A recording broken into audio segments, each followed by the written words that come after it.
ॐ सहनाववतु सहनौ भुनक्तु सह वीर्यङ्करवावहै तेजस्विनावधीतमस्तु मा विद्विषावहै। ॐ शान्ति शान्ति शान्तिः।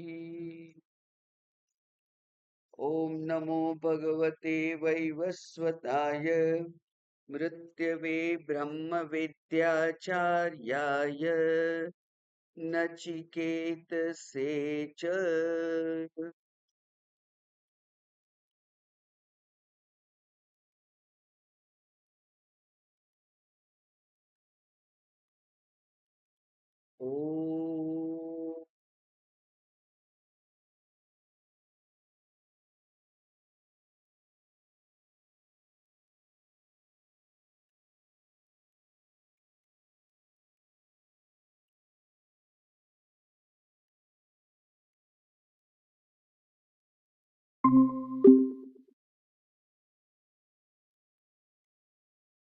ॐ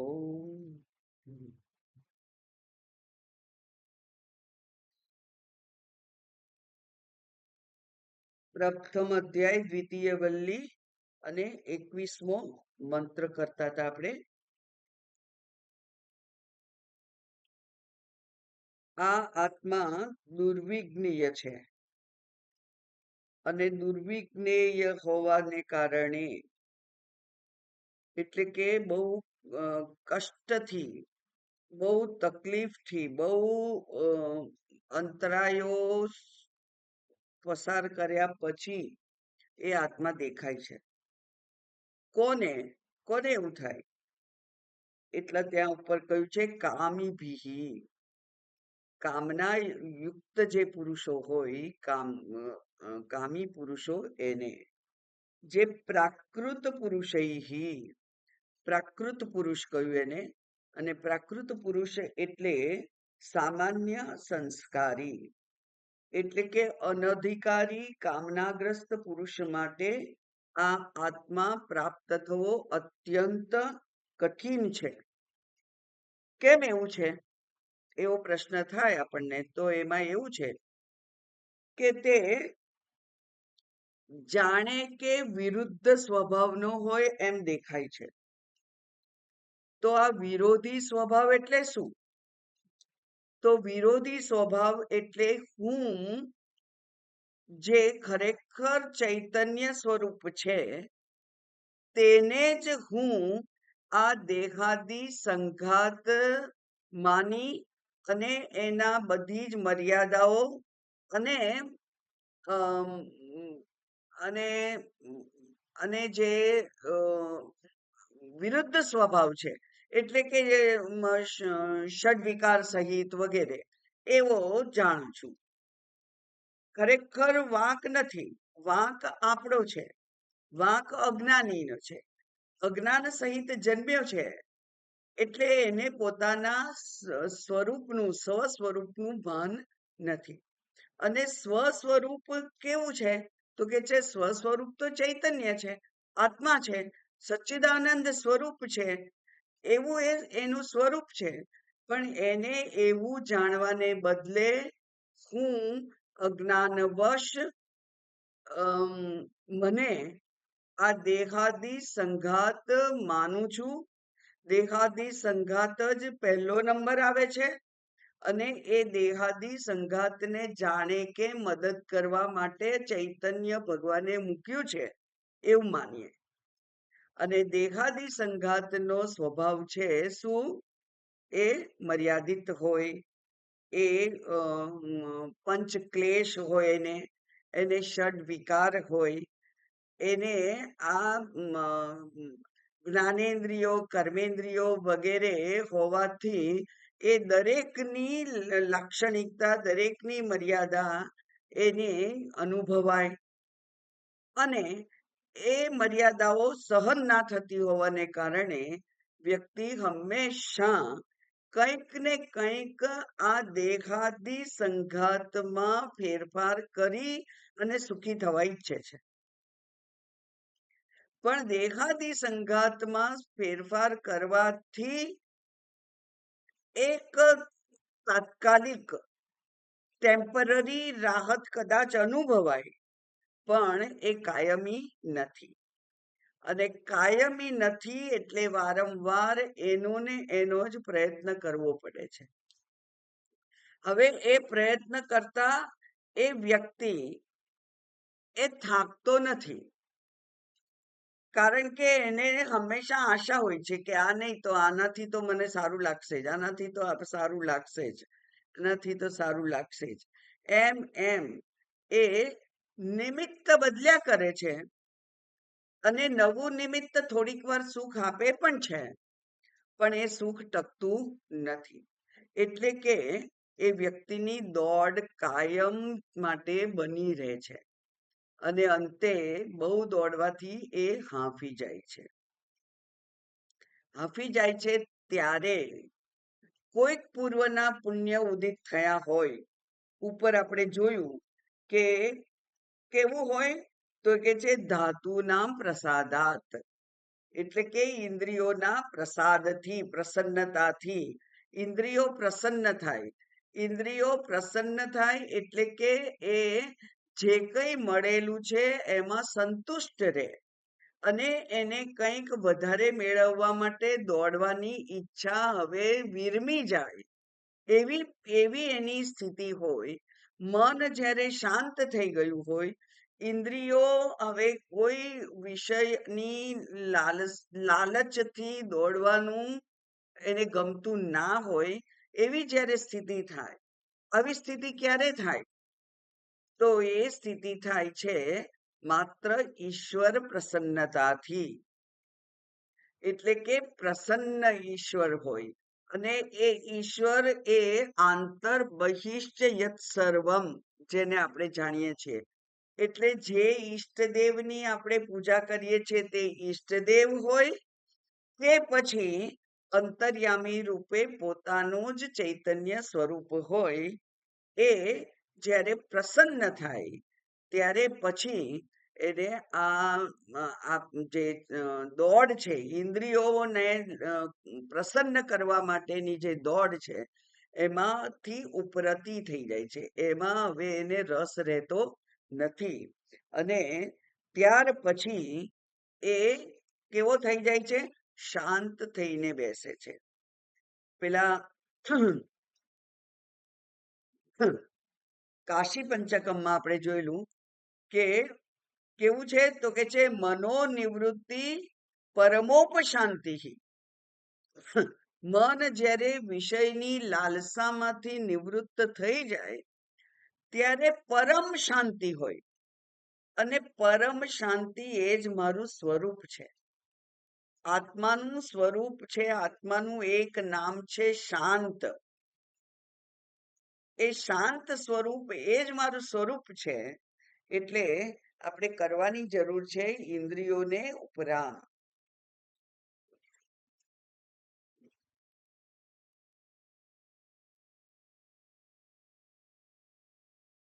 અને આપણે ભાષ્ય પણ જોયું હતું. અહીંયા ઉપનિષદનો મંત્ર છે કે આસીનો દૂરમ વ્રજતી શયાનો યાતિ સર્વતઃ. ઉપર જે મેં સ્વભાવ વિરુદ્ધ સ્વભાવ કહ્યું તે એનો અહીંયા ઉલ્લેખ છે કે એ બેઠો હોય ત્યારે દૂર દૂર ફરે છે. એટલે કે જાગ્રત અને સ્વપ્નમાં એ જુદા જુદા વિષયોમાં જઈ અને એનો ભોગ કરે છે. તો એ બેઠેલો સત્તા અને સ્ફૂર્તિ આપનાર જે છે તે બેઠેલો. કેવી રીતે કહેવાય એને? જેવી રીતે સૂર્ય એક જગ્યાએ બેઠેલો છે. આપણે પૃથ્વીમાં છીએ એટલે આપણે આપણી દિશા બદલીએ છીએ, એટલે થોડીક વાર સૂર્ય સામે દેખાય છે અને થોડી વાર પાછળ જતો રહે છે, ત્યારે અંધારું થઈ જાય છે. એ જ પ્રમાણે આ બેઠેલો આત્મા જે છે જે હંમેશા છે જ, એ ક્યાંય ભાગતો નથી, એવો જે આત્મા છે એ જાગ્રત અને સ્વપ્નમાં જુદા જુદા વિષયોને નિમિત્ત બનાવી અને દોડ્યા કરે છે. જ્યાં જે મન થયું ત્યાં એ દોડી જાય છે.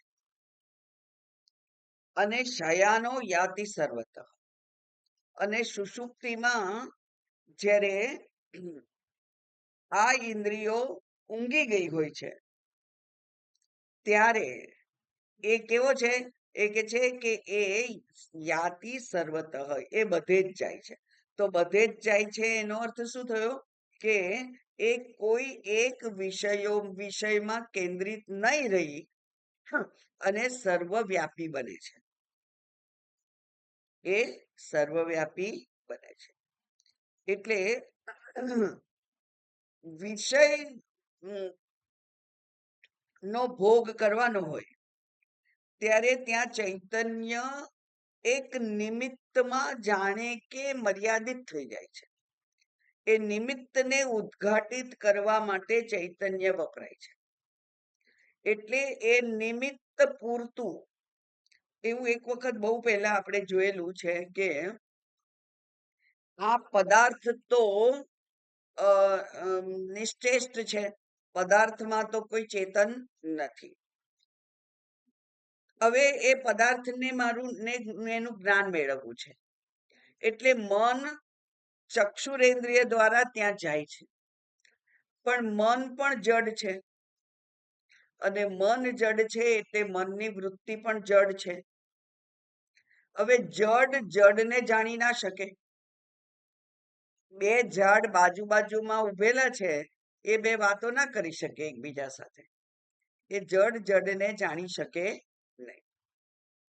એટલે પેલું જે મનોવૃત્તિ છે જડ, એની સાથે આત્મવૃત્તિ ચૈતન્ય વૃત્તિ જોડાઈ જાય છે, અને પછી એ બે વાયર ભેગા થઈ અને આ પદાર્થ તરફ જાય છે, અને પદાર્થને આવૃત્ત કરે છે, અને પદાર્થમાં પણ ચૈતન્ય આપાદાન કરે છે. પદાર્થ પણ ચેતન બની જાય છે, વૃત્તિ પણ ચેતન છે, ચેતનને જાણે છે, અને મને એ પદાર્થનું જ્ઞાન થાય છે. એટલે તે વખતે ચૈતન્ય કેવડું થઈ ગયું? પદાર્થ આકારનું થઈ ગયું. બરાબર? તે વખતે ચૈતન્ય પદાર્થ આકારનું થઈ ગયું. હવે જ્યારે મારે કશું જાણવાનું જ નથી, ઊંઘી ગયેલો છે વ્યક્તિ, તો પછી એ ચૈતન્યને કઈ કામ નથી. એટલે કે એ એક જગ્યાએ એકત્રિત અથવા એક નિમિત્ત જેટલું મર્યાદિત નથી રહેતું, અને એટલે એ સર્વવ્યાપી બને છે. આ જ સમજવાનું છે બસ અહીંયા. અને એ જે સમજણ છે, એ જ સમજણ મુખ્ય છે આત્માને જાણવા માટે, ચૈતન્યને જાણવા માટે. અને એટલે યમરાજા જાણે કે બડાઈ મારે છે, અને એમ કે છે કે મારા સિવાય બીજું કોણ એને જાણવા માટે યોગ્ય છે? તો મારા સિવાય એટલે જ્ઞાની સિવાય, વિચારશીલ વ્યક્તિ વડે સિવાય, વિચારશીલ વ્યક્તિ સિવાય બીજું કોણ એને જાણવા માટે સમર્થ છે? એ કેવો છે? તો કે છે મદ અમદમ દેવ. મદામદમ દેવ એટલે શું? તો એ કે છે કે એ ક્યારેક દેખાય છે અને ક્યારેક નથી દેખાતો. જ્યારે આપણી દ્રષ્ટિ પદાર્થ ઉપર હોય ત્યારે એ દેખાય છે, અને દ્રષ્ટિ પદાર્થ ઉપર નથી હોતી ત્યારે એ નથી દેખાતો. એટલે એ મદામદમ કોણ જુએ એમ. અને હવે એટલું આપણે જોયું તું ભાષ્ય, અને નીચેનું ભાષ્ય વાંચવાનું બાકી હતું. આત્મની વિરુદ્ધ ધર્મવત્વસ્ય પરિહારઃ. ઉપર આપણે કહ્યું કે આત્મા વિરોધી સ્વભાવનો છે. તો એ વિરોધીત્વ ખરેખર છે, ધર્મ વિરુદ્ધ છે. ધર્મ એટલે લક્ષણો. આત્માના વિરુદ્ધ ધર્મવત્વસ્ય, એના વિરુદ્ધ ધર્મ દેખાય છે એવું તમે જે કહો છો એનો પરિહાર કરે છે. એટલે કે એ નિષેધ કરે છે. પરિહાર કરવો એટલે નિષેધ કરે છે. કેવી રીતે? જે મેં હમણાં સમજાયું એ જ અહીંયા આ લખેલું છે ભાષ્યમાં. એ વાંચીએ તો કરણાનામ ઉપશમઃ શયનમ. કરણ એટલે સાધનો. અને કયા સાધન છે? 5 જ્ઞાનેન્દ્રિયો, 5 કર્મેન્દ્રિયો, 5 પ્રાણ, મન, બુદ્ધિ, ચિત્ત, અહંકાર. આ બધા જ સાધન છે. 19 સાધન છે. અને એનો બધાનો ઉપશમ થઈ જાય. એટલે કે હવે કોઈ વિષય નું જ્ઞાન મેળવવા માટે એ પ્રવૃત્ત થયો હોય નહીં, ત્યારે એ ઉપશમ થઈ ગયો છે, એ શમી ગયો છે. એને શયન કહ્યું છે. કેમ એવું કહ્યું?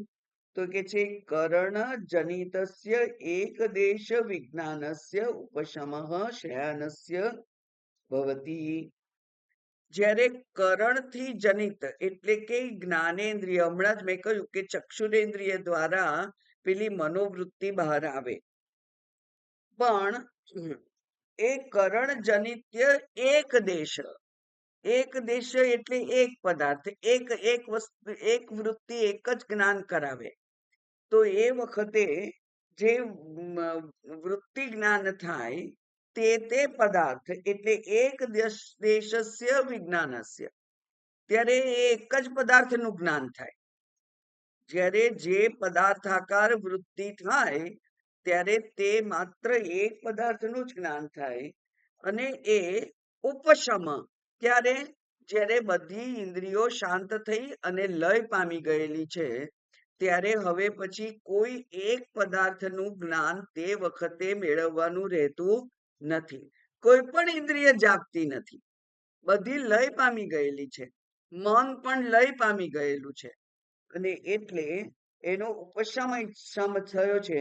એને જ શયાન કહેવામાં આવે છે. એ જ ઊંઘી ગયા એવું કહેવામાં આવે છે.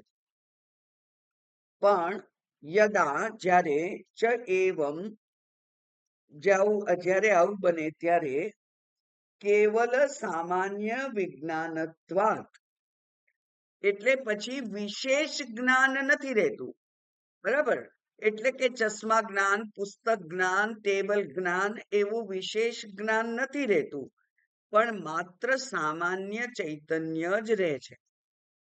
એટલે એને કહેવાય નિર્વિશેષ ચૈતન્ય. બરાબર? પેલું વિશેષ ચૈતન્ય, અમુક આકારનું ચૈતન્ય એ વિશેષ ચૈતન્ય, અને એકે આકાર ના હોય એવું જે ચૈતન્ય છે એ નિર્વિશેષ ચૈતન્ય. એ સામાન્ય વિજ્ઞાનત્વાત સર્વતઃ યાતિ ઈવ, જાણે કે બધે દોડે છે. એટલે કે એ સર્વવ્યાપીત્વ એનું ત્યારે બની રહે છે. તો પછી એક વિષય જ્ઞાન થાય ત્યારે સર્વવ્યાપીત્વ વિડ્રો થઈ જાય છે? ના, એવું નથી.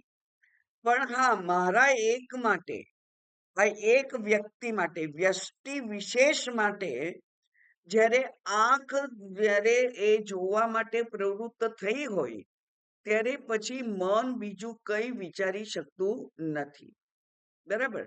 અને એટલે જ જ્યારે મન ના હોય ત્યારે એ જે ચક્ષુરેન્દ્રિયથી થયેલું જે જ્ઞાન છે એ પણ મન સુધી પહોંચતું નથી. એટલે એક વૃત્તિ એક જ્ઞાન, એક વખતે એક વૃત્તિ એક જ્ઞાન આપવા માટે જ સમર્થ છે. બરાબર? એટલા માટે કે છે કે જાણે કે એ બધે જાય છે.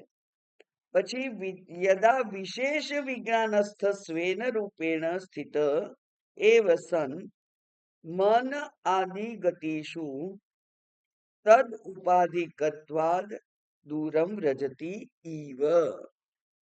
હવે જ્યારે વિશેષ વિજ્ઞાનસ્થ વિશેષ જ્ઞાન પ્રાપ્ત કરવું છે ત્યારે સ્વેન રૂપેણ સ્થિત એવ, આમ તો પોતાના સ્વરૂપમાં સ્થિત છે, એટલે કે અધિષ્ઠાન રૂપે સ્થિત છે.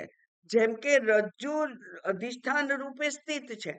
હવે એના ઉપર સર્પ દેખાય કે માળા દેખાય ત્યારે પણ અધિષ્ઠાન રૂપ રજ્જુ ક્યાંય દોડી જતું નથી, એ તો ત્યાં જ છે. એવી રીતે આ જે ચૈતન્ય છે એ પણ સ્વેન રૂપેણ સ્થિત એવ રહેલું જ છે, પણ છતાંય મન આદિ ગતિશું, મન વગેરેની ગતિમાં એ તદ ઉપાધિકત્વાત, ત્યારે તે ઉપાધિ વાળું બની ગયેલું હોવાથી દૂરમ વ્રજતી ઈવ, એટલે જાણે કે દૂર જાય છે ને. કારણ કે મેં હમણાં જ કહ્યું કે એ પેલી વૃત્તિ તો જડ છે, મન વૃત્તિ તો, પણ હવે ચૈતન્ય વૃત્તિ એની સાથે જોડાઈ ગઈ અને પદાર્થ સુધી ચૈતન્ય વૃત્તિ ગઈ, પછી પદાર્થને આવૃત્ત કર્યો, પછી પોતાનું જે શુદ્ધ સ્વરૂપ છે, શુભ્ર સ્વરૂપ છે, એ શુભ્ર સ્વરૂપ એ પદાર્થને આપ્યું, ચેતન આપાદાન કર્યું. એટલે કે કરંટ આપણે બે પેલા વાયર હોય એને પેલા બલ્બની સાથે આમાં ડકાડીએ એટલે બલ્બ પ્રકાશિત થાય, અને કાઢી લઈએ એટલે બલ્બ પ્રકાશિત રહે નહીં.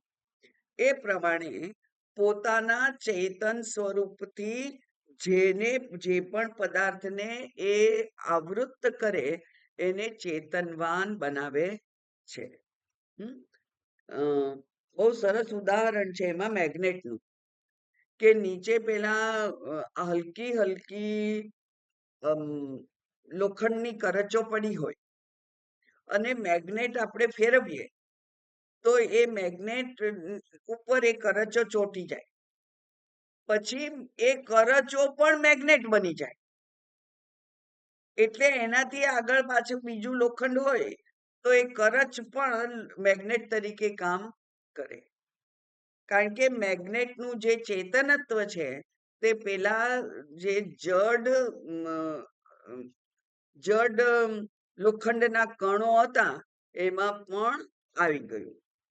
એવી રીતે અહીંયા પણ એ પદાર્થ આકાર થઈ અને એ પદાર્થનું જ્ઞાન કરાવવા માટે જાય છે. સચ ઇહૈવ વર્તતે, આ એ બધું અહીં જ થાય છે, એટલે કે આ બધું એક જ પ્રકારે થાય છે. હવે આમાં કઈ બીજું જુદું નથી. એટલે ઈશાવાસ્ય ઉપનિષદનો મંત્ર મેં કહ્યો તો કે અનેજ દેકમ મનસો જવીય, આ જે કેવો છે તો એ કે છે કે અનએજત, એજત એટલે ચલાયમાન થવું, ચાલવું. અનએજત અવિચળ છે, ત્યાં ને ત્યાં જ છે, અચળ છે, છતાં પણ એ મનથી પણ વેગવાન છે.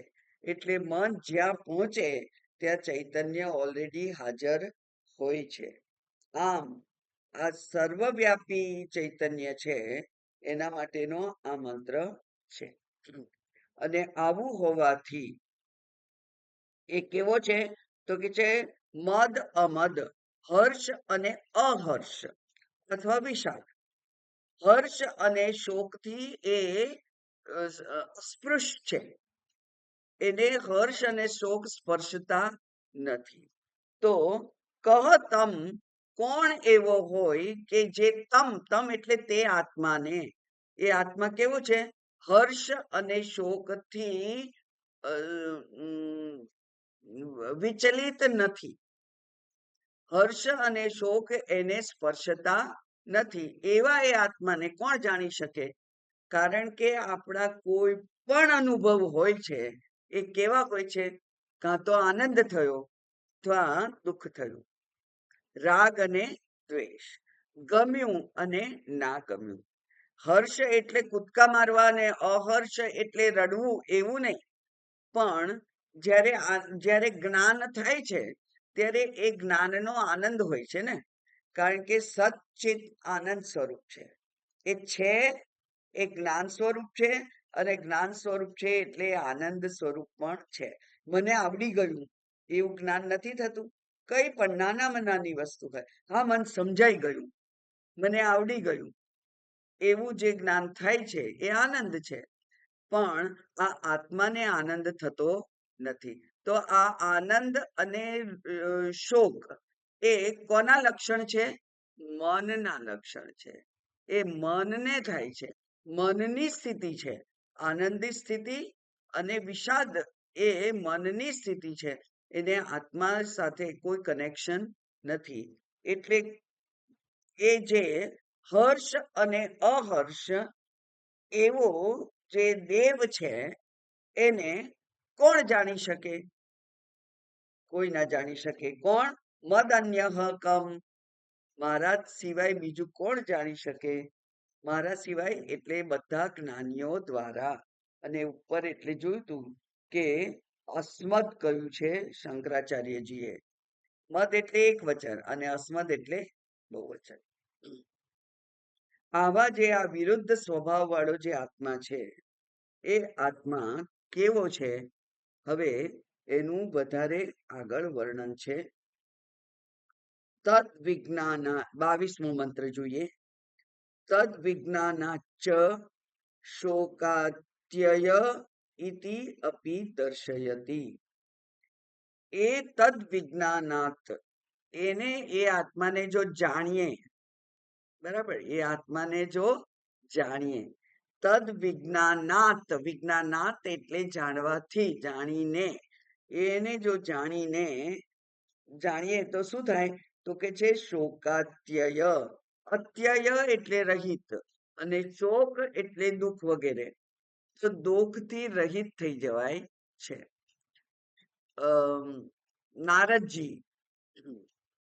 નારદજીએ સનત કુમારને મળ્યા, અને સનત કુમાર જે ભાઈઓ 4 હતા એ જ્ઞાની હતા એવું એમને ખબર હતી.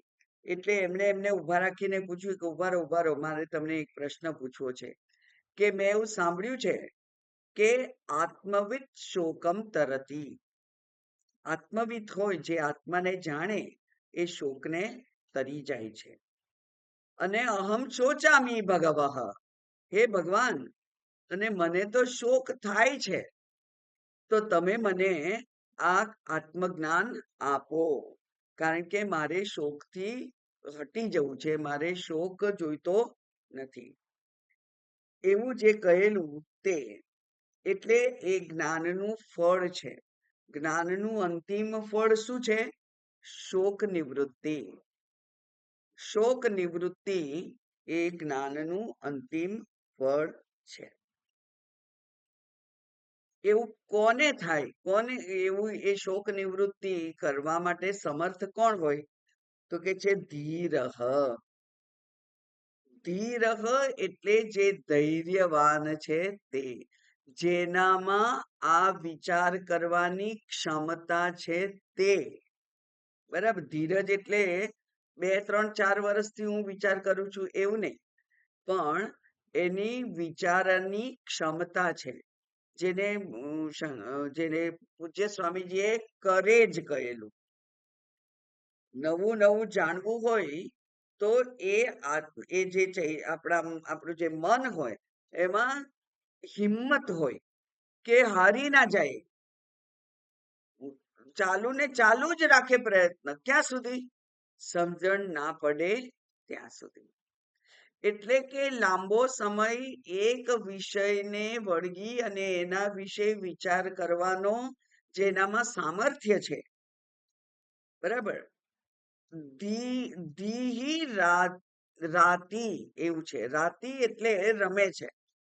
ધી એટલે બુદ્ધિ. એ બુદ્ધિમાં જ રમે છે. બુદ્ધિમાં રમે છે એટલે કે બુદ્ધિથી હંમેશા વિચાર કર્યા કરે છે. ક્યાં સુધી વિચાર કરે છે? જ્યાં સુધી સમજણ ના પડે ત્યાં સુધી એ વિચાર કરે છે. એને આ આત્મા ને જાણવા માટે સમર્થ બને છે, અને આત્માને જાણવાથી એ શોકને તરી જાય છે, એટલે પછી એને શોક થતો નથી. આ આત્મા કેવો છે? એટલે કહ્યું અશરીરમ શરીરેષુ અનવસ્થેષ્વસ્થિતમ. તો રહી ગયો છે લખવાનો. અશરીરમ શરીરેષુ અનવસ્થેષ્વસ્થિતમ મહાન્તમ વિભુમાત્માનમ મત્વા ધીરો ન શોચતી. અશરીરમ શરીરેષુ અનવસ્થેષ્વસ્થિતમ મહાન્તમ વિભુમાત્માનમ મત્વા ધીરો ન શોચતી. અશરીરમ, અહીંયા પણ થોડી પ્રિન્ટિંગ મિસ્ટેક કહેવાય. અશરીરહ, અહીંયા વિસર્ગ કરેલો છે, વિસર્ગ ના જોઈએ. અશરીરમ, અશરીરમ એટલે અશરીર એટલે શું? તો કે છે સ્વેન રૂપેણ આકાશ કલ્પ આત્મા,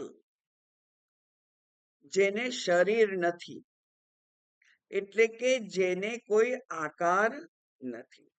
શરીર એટલે આકાર હોય છે ને, જેવી રીતે પેલી માટી હોય છે એ પહેલા પિંડ આકારથી હોય છે, પછી પિંડ આકારમાંથી ઘટ આકાર બને છે, અથવા કોડિયા આકાર બને છે, અથવા ઈંટ આકાર બને છે, અને જ્યારે એનો ઉપયોગ પૂરો થઈ જાય એટલે એ તૂટી જાય છે, ત્યારે એનો આકાર નષ્ટ થઈ જાય છે અને પાછી માટી બની જાય છે. બરાબર? એટલે અશરીર એટલે સ્વેન રૂપેણ, એ પોતાના જ રૂપમાં હોય છે. પોતાનું રૂપ એટલે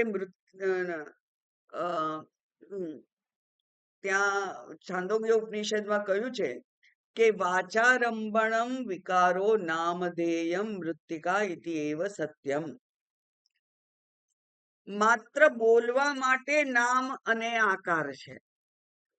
એટલે કે હું ઘડો કહું, ઘડો શબ્દ બોલું વાચાથી, હું ઘડો શબ્દ બોલું અને તમને એ પેલું મોટા પેટ વાળો, નાના મોઢા ગળા વાળો જે એક પાણી ભરવાનું સાધન છે એ તમારા મનમાં ઉપસ્થિત થાય. એટલે વાચારંભણ, વાચાથી આરંભ જેનો થાય છે. હું બોલું છું ઘટ, અને એ તમારા મનમાં એક આકૃતિ ઊભી થાય છે. એ કઈ છે? નામ રૂપ. એ નામ અને રૂપની આકૃતિ તમારા મનમાં ઊભી થાય છે. વાચારંભણમ નામ રૂપમ મૃત્તિકા ઇતિ એવ સત્ય. તો સત્ય શું છે? માત્ર માટી જ સત્ય છે. ક્યારે માટી સત્ય છે? પહેલા માટી હતી, અત્યારે તો ઘડો છે. એ તો તમારી દ્રષ્ટિમાં ઘડો છે, પણ જ્યારે ઘડાનો આકાર નહોતો ત્યારે પણ એ માટી હતી, ઘડાનો આકાર છે ત્યારે પણ એ માટી છે, અને ઘડાનો આકાર નહીં રહે, તૂટી જશે ત્યારે પણ એ માટી છે. એટલે માટી જ છે ત્રણેય કાળમાં, ભૂતકાળમાં, વર્તમાનમાં અને ભવિષ્યમાં. વર્તમાનમાં માત્ર તમને નામ અને આકાર રૂપે દેખાય છે, પણ ખરેખર નામ રૂપે દેખાય છે ત્યારે પણ એ ખરેખર છે તો માટી છે. કેવી રીતે સમજાવે પૂજ્ય સ્વામીજી? એમ કે આ જે ઘડો છે એ ઘડાનું વજન એ શેનું વજન છે? માટીનું વજન છે. આ ઘડાના ઉપર, નીચે, ડાબી બાજુ, જમણી બાજુ શું છે? માટી છે. એટલે ઘડાની દિવાલો માટી છે, ઘડાનો કાંઠો માટી છે, ઘડાનો પાયો બેઝ માટી છે. તો પછી ઘડો ક્યાં છે? ઘડો મારા ખાલી મનમાં છે. ખરેખર તો એ માટી જ છે, પણ પરાપૂર્વથી અમુક આકારને નામ આપ્યું છે ઘડો વ્યવહાર માટે. અને એટલે હું જ્યારે ઘડો બોલું છું ત્યારે તમને એ ઘડાનું દર્શન મનમાં થાય છે. એટલે હું ઘડો લાવો એમ કહું તો તમે માટીનો ઢેફું નહીં લઈને આવો, અથવા ઈંટ લઈને ના આવો. કારણ કે મેં માંગ્યું છે શું? ઘડો માંગ્યો. ઘડો માંગ્યો તો એ ઘડો એટલે માટી જે ઘડા રૂપે છે એને તમે મારી સામે લાવો છો. એમ સ્વેન રૂપેણ એટલે કે પોતાના રૂપને એ એ છોડી દેતું નથી, એનો ત્યાગ કરતું નથી. બરાબર? જેવી રીતે રજ્જુ પોતાના સ્વરૂપનો ત્યાગ કરતું નથી, પણ એના ઉપર સર્પ સર્જિત થઈ જાય છે. જે આકારનું દોરડું હોય એ જ આકારનો સર્પ દેખાય. બરાબર? રજ્જુ નાનું પાતળું હોય અને આવડો મોટો જાડો સર્પ ના દેખાય, અથવા આવડું જાડું રોપ હોય અને આટલો પાતળો ઈયળ જેવો સર્પ ના દેખાય. જેવું આકારનું રજ્જુ છે, જેવા રંગનું રજ્જુ છે, જે સ્થિતિમાં વાંકું ચૂકું અથવા સીધું એ પડ્યું છે, એવો જ સર્પ દેખાય. એટલે પોતાના સ્વરૂપનો ત્યાગ કર્યા વગર સ્વેન રૂપેણ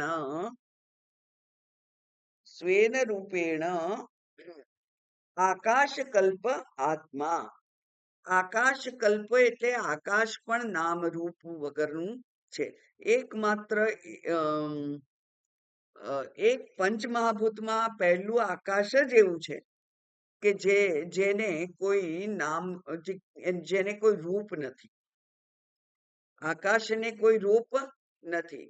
ઘડામાં હોય ત્યારે એને ઘટાકાશ કહેવાય છે. રૂમમાં હોય ત્યારે એને રૂમ આકાશ કહેવાય છે. મઠમાં હોય ત્યારે એને મઠાકાશ કહેવાય છે. બરાબર? પણ એનું કોઈ રૂપ નથી. એવું જે આકાશ કલ્પ આત્મા, એ તમ તે આત્મા અશરીરમ, એ આત્મા કેવો છે? અશરીર છે, એને શરીર નથી. પણ છે ક્યાં? શરીરે શું? આ શરીરમાં છે. શરીરમાં છે એટલે કે લોકેશન. શરીરે શું સપ્તમી વિભક્તિ છે. સપ્તમી વિભક્તિ લોકેશન માટે હોય. લોકેશન એટલે જગ્યા, એની સ્થાન. તો એ સ્થાન ક્યાં છે? તો કે છે શરીરે શું, શરીરમાં છે. દેહો દેવાલય પ્રોક્તો દેવમ સત્ય. બરાબર? અંદર જે છે એ કોણ છે? દેવ છે. એવો જે દેવ છે તે અશરીરમ શરીરેશુ, કોના કોના શરીરમાં છે?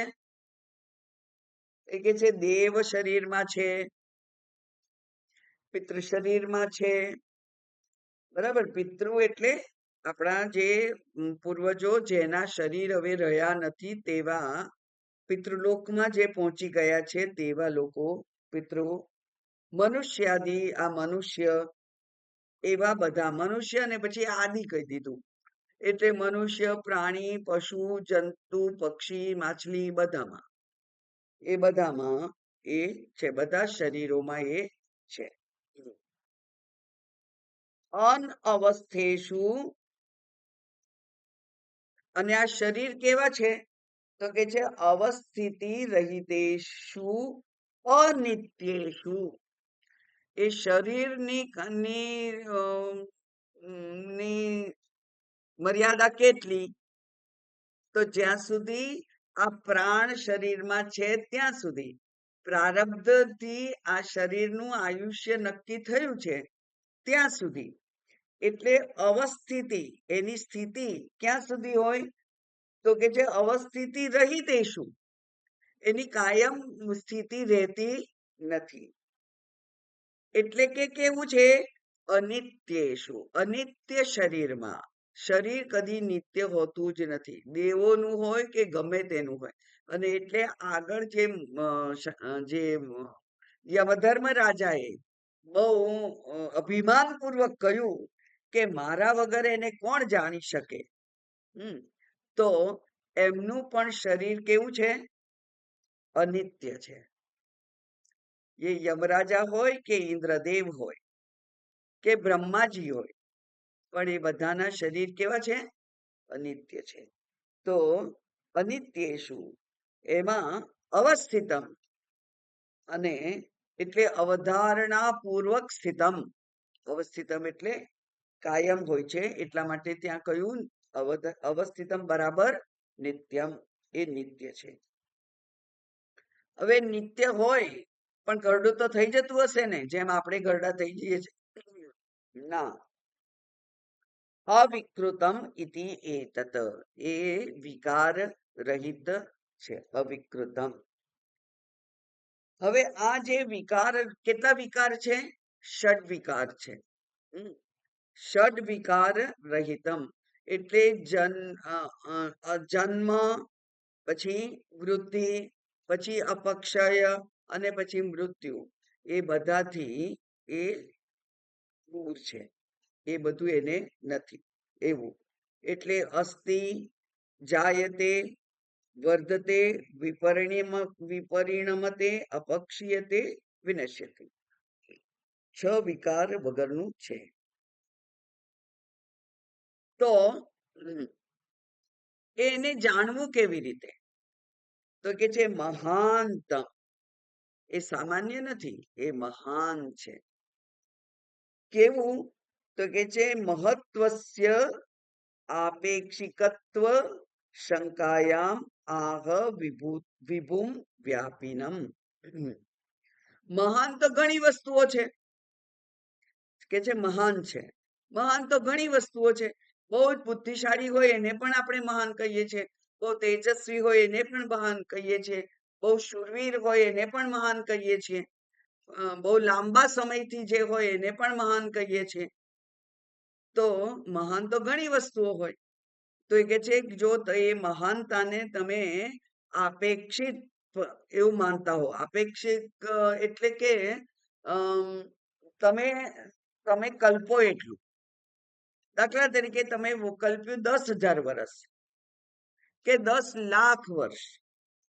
એ 10,00,000 વર્ષ કે 10,000 વર્ષ એ તમારી કલ્પના છે. પછી 10,00,000 વર્ષ પછી તો એનો અંત આવવાનો કે નહીં? એમ. એટલે એને આપેક્ષિક કહેવાય. આપેક્ષિક એટલે રિલેટિવ. રિલેટિવલી એને જેવી રીતે સ્વર્ગને મોક્ષ જ કયો, તો સ્વર્ગને મોક્ષ કહેવાય? ના કહેવાય. કારણ કે સ્વર્ગમાં જઈએ પછી સ્વર્ગમાંથી તો પુણ્ય પૂરું થાય એટલે પાછું અહીંયા આવવું પડે ને શરીર ધારણ કરવું પડે. કોઈ પણ શરીર હોય પણ શરીર ધારણ કરવું પડે. તો એને સ્વર્ગ ને મોક્ષ કહેવાય. પણ કેવો મોક્ષ? આપેક્ષિક મોક્ષ. એટલે એ અમુક મર્યાદા વાળો જ હોય, અમર્યાદિત ના હોય, અનંત ના હોય. બરાબર? એમ કોઈ પણ મહાનતા છે એ મર્યાદિત જ હોય, અનંત હોય નહીં. એવું જો તમે માનતા હો તો આત્મા એવો નથી. મહાન છે પણ એની મહાનતા મર્યાદિત નથી, અમર્યાદ મહાનતા છે એની. અમર્યાદ મહાનતા કેમ કહ્યું અહીંયા? કારણ કે ભગવાને 10મા અધ્યાયમાં 7મા અધ્યાયમાં કહ્યું કે તેજસ તેજસ્વિનામહમ બલમ વતામહમ. બરાબર? તો બળવાન હોય તો એ આત્મા છે, તેજસ્વી હોય તો એ આત્મા છે, બુદ્ધિમાન હોય તો એ આત્મા છે, ઊંચો પહોળો જાડો પાડો હોય તો એ આત્મા છે, સાવ દુબળો પાતળો હોય તો એ આત્મા છે. એટલે અનેક રીતે જે વ્યક્ત થઈ શકે. એની મહાનતા માત્ર એક રીતે ના હોય. કારણ કે આપણા વ્યવહારમાં તો આપણે જોઈએ છે કે કોઈક માણસ હોય બહુ જ સુંદર હોય, પણ એનું સૌંદર્ય જે છે એમાં એ મહાન, પણ એ ધનવાન નથી, તો એની મહાનતા મર્યાદિત. કોઈ ધનવાન છે પણ સુંદર નથી, કોઈ સુંદર અને ધનવાન બંને છે પણ એનો સ્વભાવ સારો નથી, અથવા એને વાણી નથી, એ બોલી નથી શકતો, સુંદર દેખાય છે અને ધનવાન છે પણ એને વાણી નથી. તો આવું જે છે તે, એટલે એવું જો તમે માનતા હો કે એવો હોય તો એવું નથી. તો કેવો છે? તો કે છે વિભૂમ. વિભૂમ એટલે જે વિવિધેન ભાતિ ઇતિ વિભૂમ. જે મનુષ્ય રૂપે પણ છે, જે ચંદ્ર તારા રૂપે પણ છે, જે નક્ષત્ર રૂપે પણ છે, જે સુંદર પુષ્પ રૂપે પણ છે, જે સુંદર લતા રૂપે પણ છે, જે સુંદર પતંગિયા રૂપે પણ છે. આમ એને કોઈ અગણિત નામ છે, અગણિત રૂપ છે. એટલે વિભૂમ એટલે વ્યાપીનમ. બરાબર. વિવિધેન ભાતિ. કેટલા કેટલા એના રૂપ છે? આ સૃષ્ટિમાં જેટલી વસ્તુઓ છે, જેટલા નામ અને આકાર છે તે એના છે. હવે એક ના ગણાવવું પડે ને? ના. કારણ કે જેમ આપણે બોલીએ વિષ્ણુ સહસ્ર નામ, તો 1000 નામ વિષ્ણુ ભગવાનના, પછી 1001મું આવે તો એ પણ વિષ્ણુનું. બરાબર. એટલે 1000 એટલે 1000 નહીં, 1000 નહીં, સહસ્ર એટલે હજારો, અને હજારો એટલે અગણિત, અને અગણિત એટલે અનંત, અને અનંત એટલે આ સૃષ્ટિમાં જેટલા નામ અને આકાર છે તે બધા જ એના છે. એવો જે છે તે એ કોણ છે? તો કે છે આત્માનમ. એ આત્મા છે. એ કેવી રીતે? તો કે છે આત્મગ્રહણમ સ્વતઃ અનન્યત્વમ પ્રદર્શનાર્થમ. આ આત્મા શબ્દ કેમ વાપર્યો અહીંયા? એને બ્રહ્મ કેમ ના કહ્યું? આત્મા શબ્દ એટલા માટે વાપર્યો કે આત્મા એટલે હું, એવું બધા જ જાણે છે. એટલે આત્મગ્રહણમ એટલે હું. આ મહાન, આ વિભુ, શરીર વગરનો અનંગ જેને કહેવાય છે, એ કોણ છે? એ હું છું.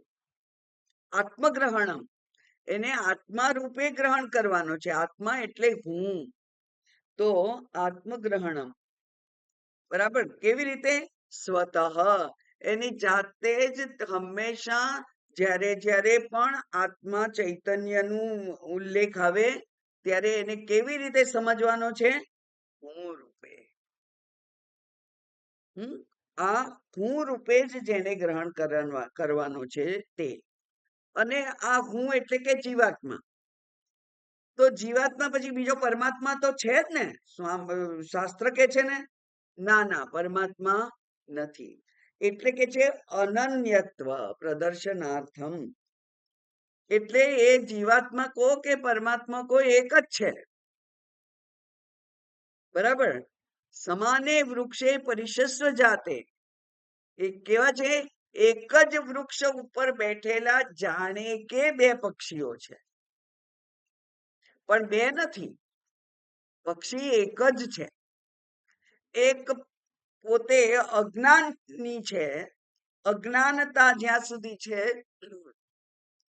ત્યાં સુધી એ ભોગતા બને રહે છે, કરતા ભોગતા બને.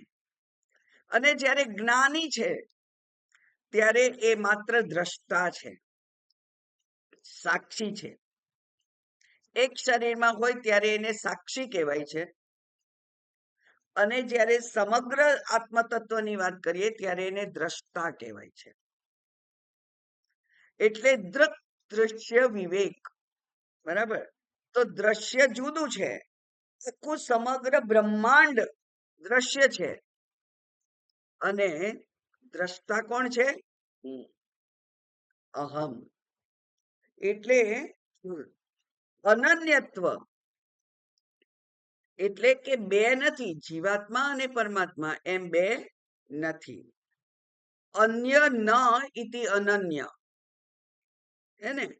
અન્ય ન ઇતિ અનન્ય, બીજો નથી એટલે કે બે ગણાવાના નથી, જીવાત્મા અને પરમાત્મા એમ બે ગણાવાના નથી. એવું અનન્યત્વ પ્રદર્શનાર્થમ આત્માનમ એવો શબ્દ આ એમાં વાપર્યો છે. કેવું છે? મહાંતમ વિભુમ આત્માનમ. એ આત્મા કોણ છે? હું જ છું. આત્મ શબ્દ એટલે કે હજુ ફરીથી વધારે સ્પષ્ટતા કરે છે શંકરાચાર્યજી કે આત્મ શબ્દ પ્રત્યેગાત્મ વિષયે એવ મુખ્ય. તો આ આત્મા શબ્દ જે છે એ કેવો છે? તો કે છે એનો મુખ્ય અર્થ શું થાય છે? એનો મુખ્ય અર્થ થાય છે કે પ્રત્યેગાત્મા. પ્રત્યેગાત્મા એટલે જે આ શરીરમાં ચેતન રૂપે અંતર્યામી રૂપે રહેલો છે તે, એવો જ એનો મુખ્ય અર્થ છે. અને મુખ્ય અર્થ જ લેવાનો હોય આપણે, બરાબર? એ મુખ્ય અર્થને જ આપણે ગ્રહણ કરવાનો છે. એટલે પ્રત્યેગાત્મ વિષય એવ મુખ્ય. તમ તમ તમ એટલે તમ આત્માનમ, એ આત્માને. ઈદૃશમ ઈદૃશમ આત્માનમ. ઈદૃશમ એટલે આ પ્રકારનો. ઈદૃશમ એટલે આ પ્રકારનો. કયા પ્રકારનો? ઉપર વર્ણન કર્યું તેવો. શરીરમાં અશરીરી રૂપે છે, મહાન છે, વિભુ છે, એવો જે આત્મા છે તે આત્માનમ મત્વા એટલે એના ઉપર વિચાર કરો તો જાણો. મત્વા એટલે જાણીને. કેવું જાણીને? અયમ અહમ ઇતિ, એ હું છું. અયમ આત્મા, જે આત્માની આ મંત્રમાં અને આ ઉપનિષદોમાં જે આત્માની નું વિવરણ કરવામાં આવે છે, જે આત્માને સમજાવવામાં આવે છે, એ આત્મા કોણ છે? તો કે છે અહમ ઇતિ, એ હું જ છું. એવું કોણ માને છે? ધીરહ. ધીરહ એટલે ધીમાન. ધી એટલે બુદ્ધિ, બુદ્ધિમાન. પણ કેવી બુદ્ધિ? વિચારશીલ બુદ્ધિ. કેવો વિચાર કરે? પોતાની જાતે જાતે વિચાર ના કરે, શાસ્ત્ર અનુકૂળ વિચાર કરવા માટે સમર્થ જે છે એવી બુદ્ધિ વાળો જે વ્યક્તિ છે તે ન શોચતી, એ શોક કરતો નથી. એટલે કે એને શોક થતો નથી. નહીં એવમ વિધસ્ય આત્માન વિધસ્ય આત્મવિદ શોક ઉપપત્તિ. આવા વ્યક્તિને શોકની ઉપપત્તિ એટલે કે શોકની ઉત્પત્તિ જ એના જીવનમાં થતી નથી. એ શોકથી તરી જાય છે. તો શોક કોને કહ્યું? તો શોક એટલે મર્યાદિતતા માટેની જે અણગમો છે, આપણી પોતાની શારીર મન બુદ્ધિની મર્યાદિતતા, સંકુચિતતા, એના માટેની જે અનએક્સેપ્ટેબિલિટી છે, અણગમો છે, એ જ શોક છે. એ જ શોકનું કારણ છે. જે મર્યાદિતતા આપણને સ્વીકાર્ય ના હોવાથી અમર્યાદિત થવાનો પ્રયત્ન કરવા માટે આપણે વિવિધ નિમિત્તોનો મેળવવા માટે ઉપાય કરીએ છીએ. અનંત વિષયો છે, એ અનંત વિષયોમાં દોડવા પ્રયત્ન કરીએ છીએ, પણ એ જે પૂર્ણતા છે એ હાથ લાગતી નથી. એ જ શોક છે. એટલે જે સતત દોડતું રાખતું હોવા છતાં પણ એ દોડનો અંત આવતો નથી, એ જ શોક છે. એટલે કે પોતાને પૂર્ણ સ્વરૂપે ના જાણવું, પોતાને સચ્ચિદાનંદ સ્વરૂપે ના જાણવું, એ જ ખરેખર તો શોક છે. એને જ શોક થાય છે. હવે આ શરીર કદી પૂર્ણ હોઈ શકે જ નહીં. કોઈનું પણ શરીર, મન, બુદ્ધિ પૂર્ણ હોઈ શકે જ નહીં. હવે જે કદી પૂર્ણ હોઈ શકે જ નહીં, એની પાસે તમે પૂર્ણતાની અપેક્ષા રાખો અને એને પૂર્ણ કરવા માટે અથાગ પ્રયત્ન કર્યા જ કરો, જેનો અંત આવતો નથી. એટલે એ જ શોકનો વિષય છે, એ જ શોકનું કારણ છે. અને અંતે થાકી હારી અને માણસ મૃત્યુ થાય ત્યાં સુધી આ શરીરને મરવાથી રોકવાનો પ્રયત્ન કરે છે કે નહીં? હવે આ શરીર તો નાશવાન જ છે, પણ એ નાશવાન શરીરનો મારી બુદ્ધિ સ્વીકાર નથી કરતી. અને એટલે મૃત્યુની છેલ્લી ઘડી હોય ત્યાં સુધી એ વ્યક્તિને જીવીશા છે, જીવવાની ઈચ્છા છે, શરીરને ટકાવી રાખવાની ઈચ્છા છે, અને શરીર એમ ટકી રહે નહીં. એટલે આ જે વિરુદ્ધ વર્તન છે આપણું, એ જ ખરેખર શોકનું કારણ છે, એમ આ મંત્ર કહે છે. અને હવે આ દુર્વિજ્ઞેય આત્મા છે, એ દુર્વિજ્ઞેય આત્માને ખરેખર જાણી શકાય કે ના જ જાણી શકાય? તો એ દુર્વિજ્ઞેયત્વ કેમ છે એનું? તો એના કારણો, એટલે કે અજ્ઞાન માટેના આપણા જે કારણો છે, એ કારણો બતાવે છે. એ આપણે આવતા અઠવાડિયે જોઈશું. હવે 23મો મંત્ર.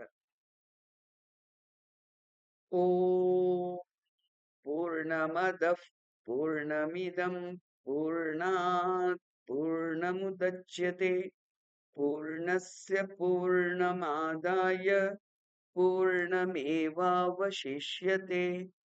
ઓમ શાંતિ શાંતિ શાંતિ. હરિ ઓમ. શ્રી ગુરુભ્યો નમઃ. હરિ ઓમ.